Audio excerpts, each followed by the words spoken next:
నమస్తే అన్న అందరికీ నమస్కారం। కడప జిల్లాలో ఒక వ్యక్తి పైన కత్తులతో దాడి చేసి 4 లక్షల రూపాయలు ఎత్తుకెళ్లారు।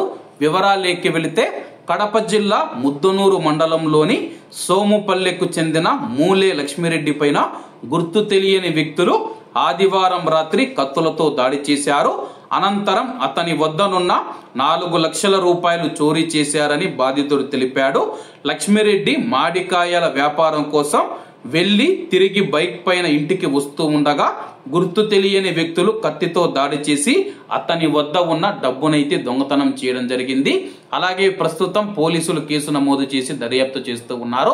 అలాగే 4 లక్షల రూపాయల డబ్బు లక్ష్మిరెడ్డి దగ్గర ఉన్నట్లు ఆ యొక్క గుర్తు తెలియని వ్యక్తులకు ఎలా తెలిసింది, ఎవరైనా తెలిసిన వారే దాడి చేశారా, ప్రస్తుతానికి గుర్తు తెలియని వ్యక్తులు తన పైన దాడి చేశారని చెప్పి లక్ష్మిరెడ్డి గారైతే తెలుపుతూ ఉన్నారు।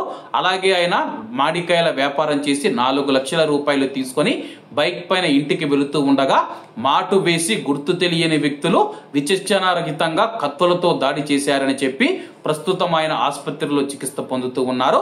కాబట్టి ఎవరైనా పెద్ద మొత్తంలో డబ్బులు తీసుకొని వెళ్లేవారు చాలా జాగ్రత్తగా ఉండండి।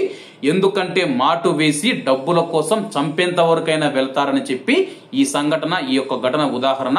కాబట్టి అందరూ జాగ్రత్తగా ఉండాలని కోరుకుంటూ అందరూ బాగుండాలి, అందులో మనం ఉండాలి। అందరికీ నమస్తే అన్న, జై హింద్।